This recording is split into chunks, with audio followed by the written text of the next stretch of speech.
Assalamu alaikum wa rahmatullah. Mahdi Tijani with you, aka the Red Mahdi, aka the Masculine Reviver. Bit annoyed, filming for the past half an hour only to realize I didn't adjust the software. So I had to retake this video all over again. I'm going to be reacting to a video by Gabriel Al-Romaani on why Muslim men don't marry single women, divorced women with children, widows, etc. So my reaction will not be as authentic as it was the first time around, because I've just seen the damn video.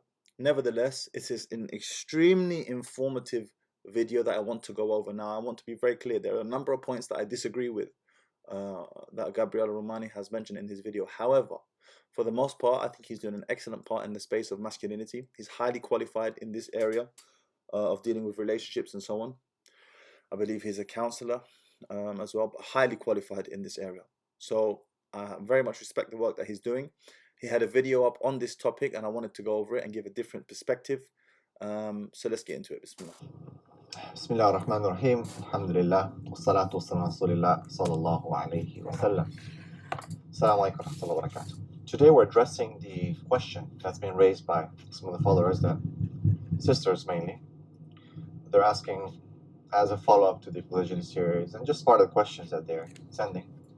Why don't men usually, or why don't many men, some men, most of them, and this I can confirm that it is most of men, Muslim men, why don't they marry single mothers, divorcees, widows, like the Prophet ﷺ? And this question is asked within the context of polygyny, but as well as outside. In general, I will tell you right off the rip, the reason why most men don't want to marry a divorcee, particularly one who has children, is because he's going to find himself cucked. Cucked meaning raising another man's children. That's the situation he's going to find himself in. Now, I want to make a clear distinction between divorcee and widow. The difference between them is that between the heavens and the earth. Not only in my experiences of speaking with men, not only from a program I saw on Netflix called The Single Wives, which you have to watch and analyze the difference between how the widow pair bonds with a man and how the twice divorcee is able to pair bond with a man. Fundamental difference, but most importantly, my own experience.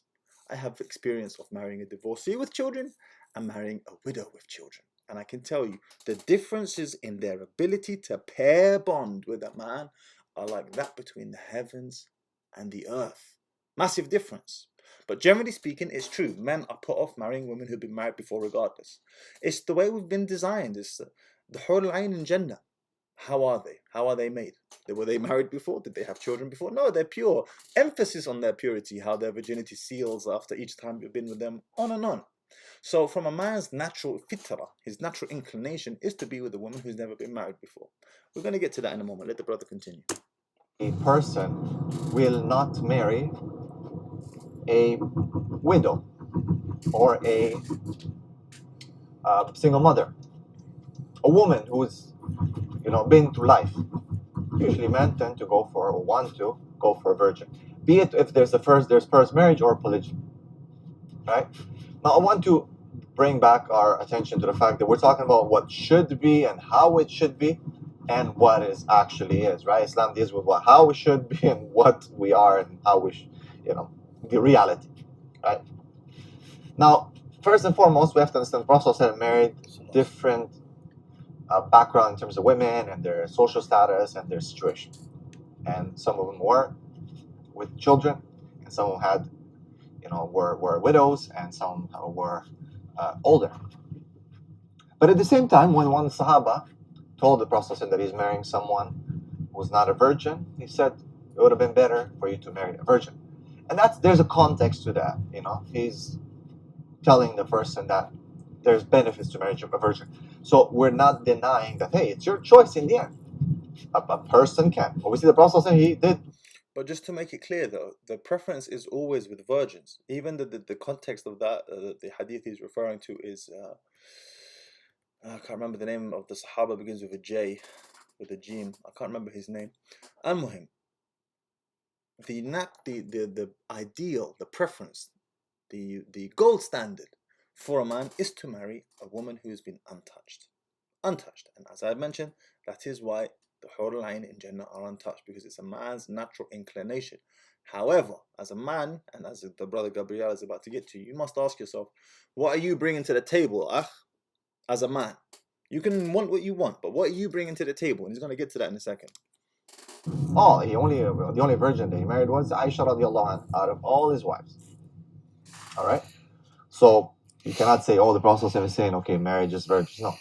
There's context to that hadith, and he's advising one of the Sahaba based on probably what he needs and so on. And there's nothing haram if a person marries a virgin or that's his preference. There's nothing wrong with that. I will go one step further and say, not only is there nothing wrong with that, that is the ideal, that is the preference, that is the recommended action. That is the recommended action. There is a hadith pertaining to the virtues of marrying a virgin. He's already mentioned that. There is a hadith pertaining to the virtues of taking care of the widow and her children and her orphan children. There is no hadith or ayah pertaining to the fadl or the extra reward in taking care of a divorcee. None whatsoever. And if I'm mistaken, feel free to correct me. But there is no hadith or ayah that makes reference to the fadl, the reward, the ajr, the extra, the encouragement towards marrying a divorcee. It's an open matter. If you want to, you can. If you don't want to, you don't have to. So bear that in mind. The ideal is the virgin. There is per specific reference to taking care of the widow and her orphan children. None whatsoever with the divorcee. Remember that as we move forward. Say though, what about the other women? Because again, I mean, some people want to marry just the virgin. They just stick to that woman and that's it. So we're talking about in the context of polygyny as well. But many men, so let's get back to the main point, many men do not want to do anything with a widow, with a single mother who's got kids, especially when they're mothers, when they have children. Correct. So I've been counseling people for a long time, and people come. And this is not to be frowned upon. You see, the thing is, when women say these types of things, there's not much of a backlash. I was watching a YouTube channel called Sisters Tea Talk, something along those lines. And there's one sister on there, I think her name is Sumaya, and she's a single sister. She looks like she's in her 30s, and she's a divorcee, if I'm not mistaken. And she made it clear on the program, categorically clear. She said, I will not marry a brother who has children. I'm not interested in a brother who has children. And what was more interesting than her saying that was the reaction of the other two sisters around her. They nodded in agreement, complete understanding. Women are eminently pragmatic with their choices of marriage, of whom they marry. She knows if she takes on another man's kids, this is going to be a burden for her. This is going to be a drain on the resources that will be available to her. Do you see? But when we flip the script and men have the same preference of marrying a woman with no children, there's a problem. No, this is natural. We have to make this clear. This is natural. He is going to be investing, spending money on children that are not tied to him by blood. Those kids can grow up and turn around one day and give him the middle finger and say to him, you're not my dad. And there's nothing he can do about it. That is the definition of cuckoldry. There's nothing he can do about it. There's no blood there. They have no allegiance to him. There's no Islamic ruling for them to have to maintain contact with him. He's not family ties. So from that perspective, it's a bad investment. Will you be rewarded, for the sake of Allah? Yeah, of course you'll be rewarded for the sake of Allah during that time and so on, but you'll be rewarded for the sake of Allah for taking care of your own kids or having your own kids. So it is a bad investment from that perspective. Taking care of another man's kids, you run the risk because there's no ties between you both. They can grow up and just give you the middle finger and say, well, thanks for everything. Off you go now. And that's happened to a lot of men. A lot of men. Hence the reluctance of men to marry a woman with children. It's natural. Let's not make it out like it's weird. It's not weird. It's natural. Now, am I saying we should ignore these women? No, that's not what I'm saying. I'm just providing context, the foundations for this discussion. It's a natural feeling. To me, and they say, look, I want to get married. Do you know anyone? And fathers, mothers message me sometimes about their daughters, divorcees, women with children, widows, stuff like that. And for example, just recently, I took two cases, two Actually, there's three single mother cases. One has 2 children, and 2 have one child. And the brothers are like, yeah, I want to get married, and this and that, and you're like, okay, I have someone for you. Oh yeah, cool. This. Okay, question. But she has kids. Okay. Let me think about it. Next. Now, I I don't know. Or let's let him continue first. Sorry, brother. I thought about it. It just doesn't fit me. Okay. Okay, I don't know the situation of these brothers who were interested in getting married, whether they have been married before themselves, whether they have never been married, whether they are currently married, and they were looking into this from a polygynous standpoint. But what I will say is this: if you, as a brother, have never been married before, you have no experience of women, do not marry a divorcee. One more time. If you, as a man, have never been married before, do not marry a divorcee. You don't have the experience. You don't know what type of man she had before her. You don't know if you're going to meet her expectation. If you have experience as a man of women before marrying this woman, then fine, you've got more confidence moving forward. But if you've never been married before as a man, do not marry a divorcee.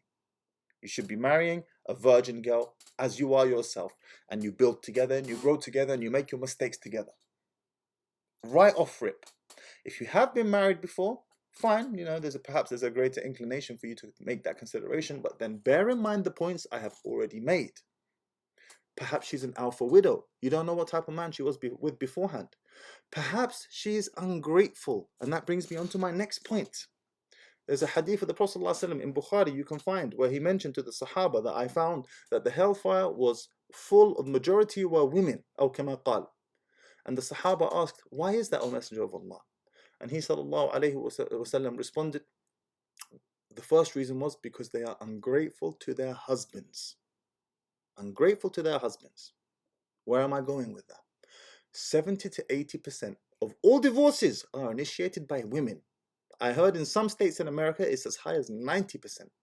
Of those 70 to 80% of divorces that are initiated by women, the vast majority of them have never experienced domestic violence or emotional abuse or some type of oppressive behavior or treatment from their husband, as they like to portray, as divorcees like to portray. Most of them simply became disenchanted. Number one reason, you can find top 5 reasons why women pulled the divorce card out. We were like 2 ships passing in the night. We were no longer best friends anymore. Feeling stuff. Now, let's move forward in the next logical progression with this discussion. If you're going to marry a woman who's most likely pulled the plug on her previous marriage because she became disenchanted, and we bear in mind the principle that the best predictor of future behavior is past behavior, then what do you think she's most likely to do in her marriage with you? What is she most likely going to do? If she pulled the plug on her previous marriage, and it was because she became disenchanted, she wasn't oppressed in any way, she's most probably going to become disenchanted with you at some point. Best predictor of future behavior is past behavior. The real problem is if you had kids with her, now you've got a massive problem. Because she's going to pull the plug on that marriage, take her khul, and break the family home apart. And this is one of the major fears of men. Men, generally speaking, don't divorce their women. Contrary to popular belief, it's women who pull the divorce card on men. I know some of you may be thinking about it right now. No, but some men threaten their women with divorce. Talak, I'm going to divorce you. Minority of men. Minority. Most men will stay in a marriage even if they're not happy, for the sake of the children, just to keep that family unit together. So, you know what? Before I continue to the next point, let's allow the brother to continue. It doesn't fit you. But I see a pattern over and over again. There's a problem. Like really recently, we have a friend of mine and I were talking about this because through him I asked other brothers, and he asked them, and again the response was the same, that we're not interested in women who have children. They talk a big talk. Yeah, we want to get married. Even with polygyny, yeah, we'll take polygyny. So your first wife has to be a virgin, your second wife virgin, your third wife a virgin, and your fourth wife like a super virgin, right? And all of them have to be like 21 and the most beautiful in the world. And this mentality is a problem. And sadly, it is a problem with certain cultures within the Muslim Ummah. And subhanallah. Okay, let's talk about polygyny. let's say that you are one of the rare few men who are actually able to consider taking on another wife in a polygynous setup, and you are going to pay for her. So it's not misyar. Misyar is where the woman forsakes her rights of nights and finances to be with you, right? So it's not misyar. You're going to house her, you're going to pay for her, you're going to provide for her. Fine. So now you're a top 10% man, basically, in terms of your earnings. You're a top tier man. I have a question for you. I have an analogy for you. You go to PC World, computer store here in the UK. You go to PC World and they present you with two computers. You're looking to buy a computer. And the two computers, they look identical. One of them is £500. One of them is £1,000. You ask the guy behind the counter, excuse me, these two computers look the same, but the price is different. One of them is double the price of the other one. Can you please explain to me what the difference is? Maybe there's a bigger hard drive, better software, on and on. The guy behind the counter says to you, oh, there's no difference, sir. We just felt like pricing them that way. You're confused. You're like, huh? What are you talking about? There's no difference, sir. One of them's 500, one of them's 1,000, but they're both exactly the same in terms of their power and so on. So why is this one £1,000? Just, sir. Now let's bearing that analogy in mind, how much does it cost to house a divorcee? And how much does it cost to house a virgin woman? Exactly the same. There's no difference. Actually, if you're going to marry a divorcee who has children, the cost involved of housing and maintaining her is more than a woman who's never been married before. So now you're in a situation where you have become a top tier man. You have put in that graft and sweat and blood and tears and so on to separate yourself from the average man, whereby you are capable to take on another wife. You're an above average man. And then you're going to consider marrying an option that is less desirable, a woman that is less desirable, one who has been married before, over a woman who is more desirable, whilst the one who is more desirable in all likelihood costs less to maintain, whilst the one who is less desirable, if she has children, is in all manner of likelihood going to cost more to maintain. Where is the sense in that? There is no sense in that whatsoever. Economically, it makes zero sense. Now, you want to do it for the sake of Allah and so on? Fine, that's a different thing. But I'm just saying from an economical, purely numbers perspective. And I know the women don't like this when I get brutally raw with economics and take emotion out of the picture. But economically, it doesn't make sense. Factor in that the one who has never been married before is more able to pair bond with a man than the one who has been married before. And there is a direct correlation between the number of intimate partners a woman has had and her ability to pair bond. Ladies, body count matters. Your body count, the number of intimate partners you have had, matters absolutely, without any shadow of a doubt. And then you have this, that brings us on to the concept of alpha widow, which is a term coined by Rollo Tomasi. An alpha widow is a woman who was with a man, and for whatever reason they went their separate ways. Either he left her or she left him, but now she regrets it. Whichever way, it doesn't matter. And now she can't move on from him. That's an alpha widow. It's impossible for her to emotionally move on from him. And that will bring me to this following example I'm about to give you. I know a brother personally. His wife got her khul from him, citing abuse and so on and so forth. Fine, she got her khul, broke the family apart. They had many children together. Broke the family. A few months later, she comes back and says, will you take me back? Will you marry me? He says no. He realized that, you know what? Alhamdulillah, I'm glad this woman took her khul. This was a terrible mistake. A few months after that, she comes back a second time. Will you marry me? He says no. A few months after that, she comes back to him and says, is there any hope between us to reconcile again? He says no for a third time. Wallahi, uqsim billah. 7 days later, after asking him, is there any hope for us to reconcile? 7 days later, she got married. What's the lesson here? The lesson here is, on that third occasion that she approached her ex-husband, she had a backup guy in waiting, ready to go if the main option failed. She had one in the chamber, rude boy. One in the chamber just in case. Now, how would that man feel if he knew he was the backup option? That's the risk you run of marrying divorcees who have been alpha widowed. Alpha widowed. They can't emotionally move on from that man for whatever reason. She felt like he was a real alpha and so on and so forth. And by the way, whether he was or not is irrelevant. It's what she thinks in her mind. That's what matters. 7 days before she got married, she asked this guy, what does that tell you? It tells you that that guy was there for a period of time. He was there. But she was still thinking about her main alpha. She was still thinking about him. Or what she perceived to be an alpha. Maybe it was a beta. Who knows? What matters is what she thought. That's the risk you run of marrying women who've been married before. Again, another reason that adds to the long list of reasons why men are less inclined towards marrying women who have been intimate with another man before him. Sometimes the guys that come to me and say, I want to get married, and if you see their criteria, it's like, should be like blonde, and she should be like 21, and she should be like this and like that. And sorry, I am so sorry, but you look at the brother and you're like, but where are you, man? Like, the brother is like, Ya Allah, may Allah bless him. He's a bishop. This is true. I said this earlier in the video. Listen, you can want what you want as a man. That's fine. I want what I want. But if you don't qualify, you don't get. If I want to go to Harvard University, I can want that. If I want to go to Oxford, I can want that. If I want to be CEO of Amazon, I can want that. The question is, do you qualify, Habibi? If you don't qualify, your wants will remain wants, and that's it. Equally, you can want what you want from a woman. That's fine. What are you bringing to the table? And I say the same to the sisters. You can want what you want. He has to be this tall, earn this much, be of this character, and so on. That's fine. What are you bringing to the table that he values? Not what you value, that he values. Good brothers. But Ya Allah, the confidence that they have, man. 10 out of 10 confidence. Sadly, nothing to back it up.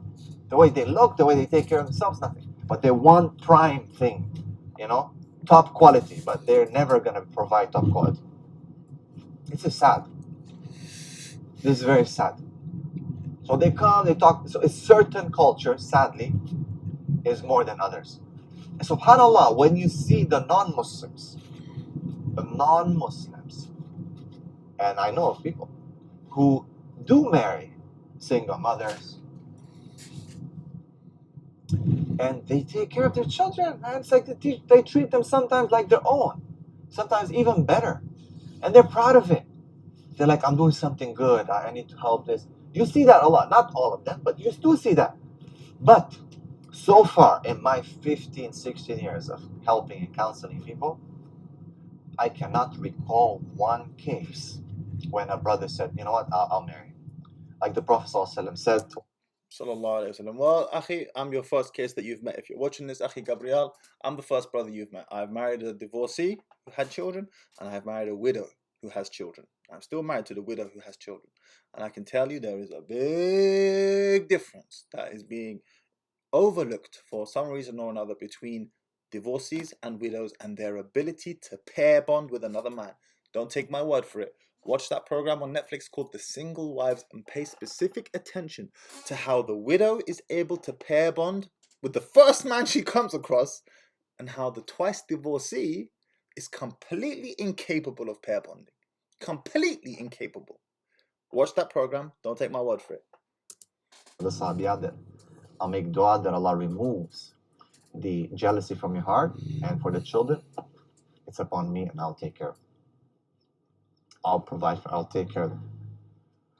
So it's sad. So to see the non-Muslims thinking that this is a good thing, and we know that for the Muslims is a huge ajr. Allah subhanahu wa ta'ala, why did He subhanahu wa ta'ala talks in Surah Nisa? Most of the time it's about this. It's about the orphans, the women, the weak of the society that need to be taken care of. There's rules and regulations of nikah, of marriage. This is where the verse of polygyny comes in as a solution for some of these problems. Oh, a lot of women will take issue with your wording there, Akhi Gabriel, even though in essence I agree. The weak of society, even though in essence I agree. Most of these women who are playing the victim card because they're divorcees are the same type of women who want equality in a relationship, who want blank slate equality, strong and independent. So they can't have it both ways. They can't have it both ways. Why are the Muslims not there? They talk, yeah, we're Muslims, we follow the Prophet and we're ready to die for the Prophet. And also, sallallahu alaihi wasallam, it brings me to my next point as well.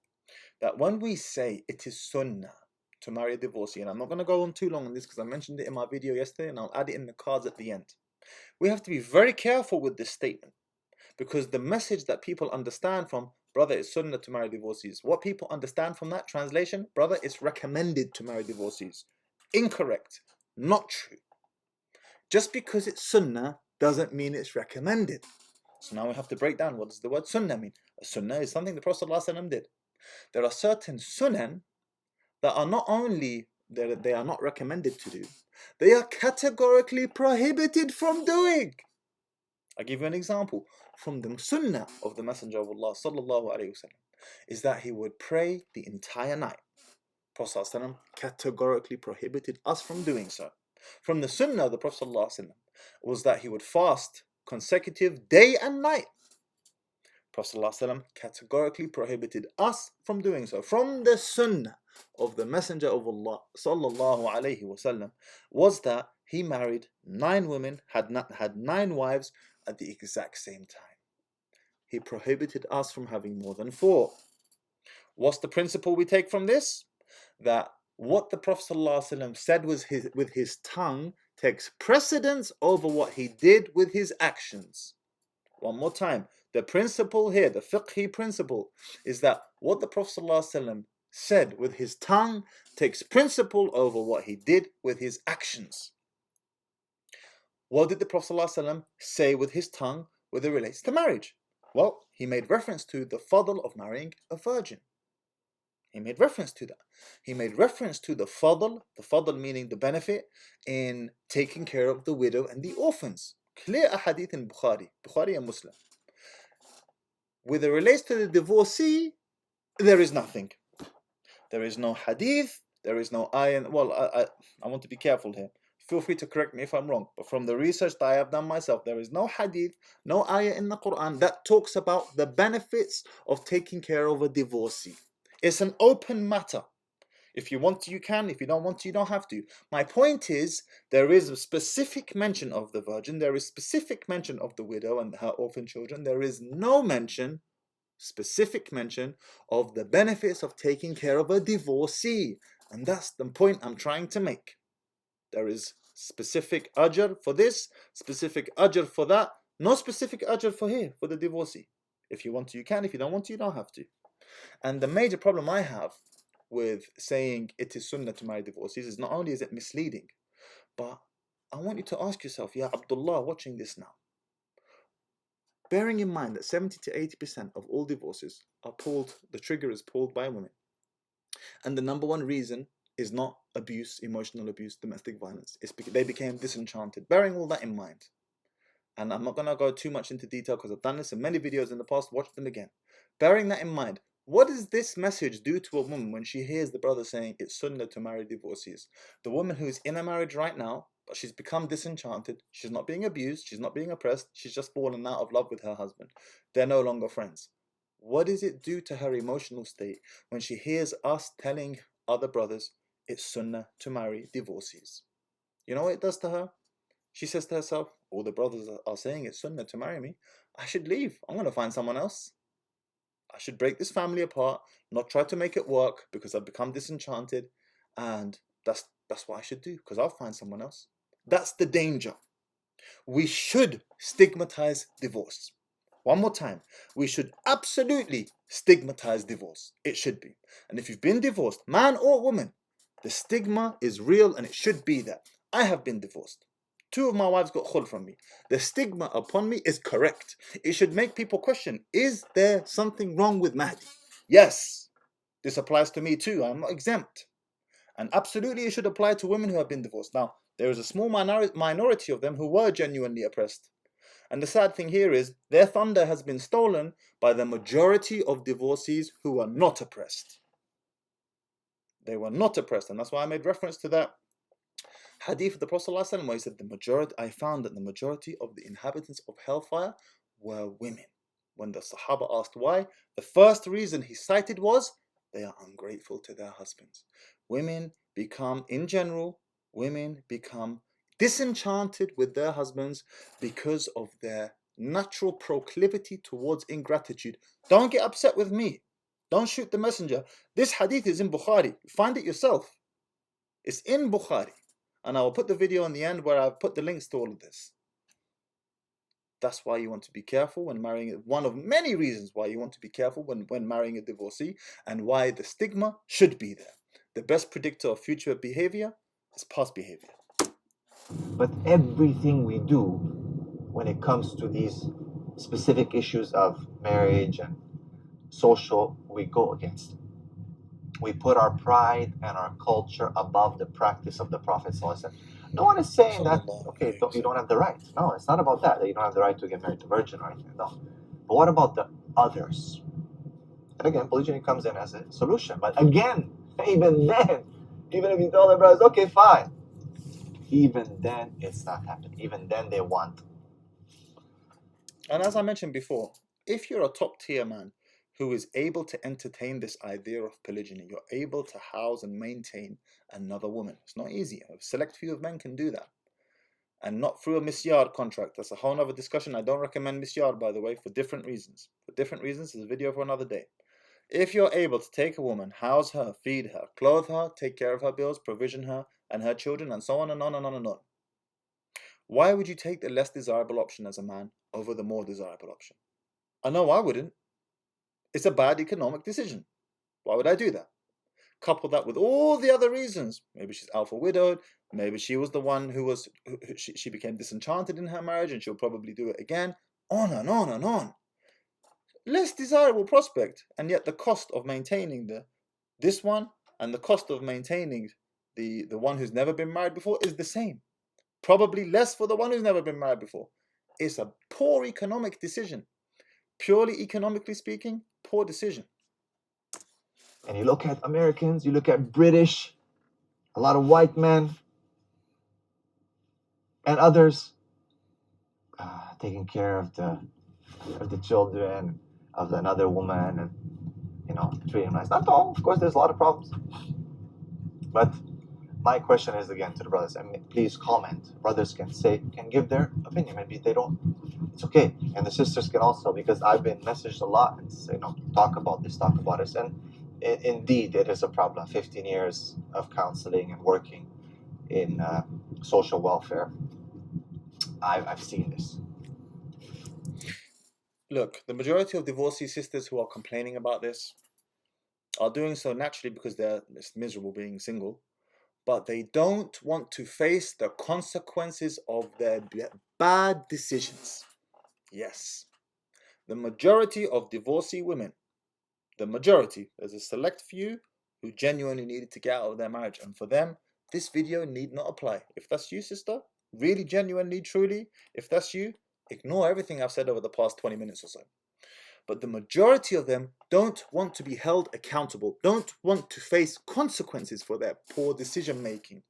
They got a divorce, they realized afterwards perhaps that wasn't the best decision I ever made. They don't want to face the consequences of that. Where are all the good men? No, sorry, sister. Sorry. There are consequences to poor decision making. One of them is you are a less desirable prospect to men across the board. Wallahi al-azim, I spoke to one sister. Uqsimu billah. Subhanallah. This sister, I don't want to jump to conclusions about her proclivity towards me, but never mind. It was an open discussion. And she was a divorcee. She wanted to get married again as a second or third wife. She said, this is convenient. I love how women romanticize polygyny. By the way, when a woman romanticizes polygyny, immediately that's a red flag. Be careful. That's a discussion for another time. When a woman is really, polygyny, this is a red flag.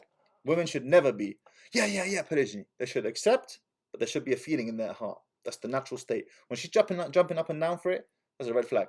But anyways, that's a discussion for another day. And this sister was a divorcee, 34 years old. And I said to her, sister, why did you get divorced from your husband? Was he a bad man? Did he oppress? No, he was a good man. He was good to me. I said, what? What do you mean he was good to you? I was expecting to hear something. I was like, why? First of all, why are you being honest? Usually women lie about this, but okay, touche, props to you. So why did you leave him? Like, what did he do? No, he was a good man. He was good to me. I respect him. He was good. He's a good father. So why did you leave him? What did she say? Wallahi, he wasn't earning enough. He wasn't earning enough. I said, really? You broke up your family unit. Your kids no longer live in a nuclear home because he wasn't earning enough. Well, I felt like I could do better. Really, sister? And how do you feel now? I said to her. So I realized maybe that was a mistake. La, Sudug? Really? Of course it was a mistake. And then we are encouraged to marry women like this. Don't think she's an exception, by the way. Her reason might be different to other women's reasons, but the point is this: the ingratitude. يَكْفُرُونَ الْخَيْرَاتِ. Be careful of those type of women who have that reputation. Be careful. Now that sister's in a situation where it's like, where are all the good men at? Habibti, you had a good man. You blew it. Now there are consequences to that poor decision making. And so if we keep this stigma of divorce in place, believe me, we'll bring divorce rates down. Divorce rates now are through the roof. I don't want to hear any one of you saying, but what are those poor oppressed sisters? Yes, there are some sisters who are genuinely oppressed. To those ones who are genuinely oppressed, they should leave. They should most probably leave. I am with you, 100%. The majority of them that need not apply. They are not oppressed. They simply became disenchanted. We don't want those women. And we should not be encouraging men to marry those women. What kind of ticked me off these past few days is that I took a couple of cases of sisters to the brothers with a friend of mine. Allah bless him. And both of them got so frustrated. So because they're like, no. And so you tell me, yeah, it's this sister, this age, this. Oh yeah, good. As a child. It's like their face changes, or the whole thing changes. I don't want to deal with it. So it's sad because now you're left with a lot of single mothers. See, again, the better question would be is, why are there single mothers in the first place? Peel back the onion layers. Why are they single in the first place? Most women's husbands don't die. Widows are a minority. Most women are not emotionally abused or experience domestic violence. Why are they single mothers? Usually 70 to 80% of the time, it was by choice. They chose to leave the marriage because they became disenchanted. There are consequences to their actions, and majority of men should not be the ones responsible for cleaning up their mess. You made your bed, now lie in it. Takes care of them. And it's not, subhanAllah, sometimes some of these mothers, they make it even easy. They say to the brothers, okay, I don't even need financial help. I got my own. Just marry me. Just take care of me. And yes, there are sisters who say this. I've had sisters approach me that in the past, and I'll tell you this: I married a woman under those circumstances. She was actually significantly older than me, and I said to her, sister, I'm not in no. She came to me. I said to her, sister, I'm not in no position to marry another woman. I cannot afford to marry another woman. She said, I don't care. I don't need your money. You give me as many or as little nights as you like. I just want you. I said, okay. I was like, brilliant, friends. That's free sex. Fantastic, great. That's how any man's gonna see it. Biggest mistake of my life. Not the biggest mistake. I've made a few mistakes. One of the biggest mistakes.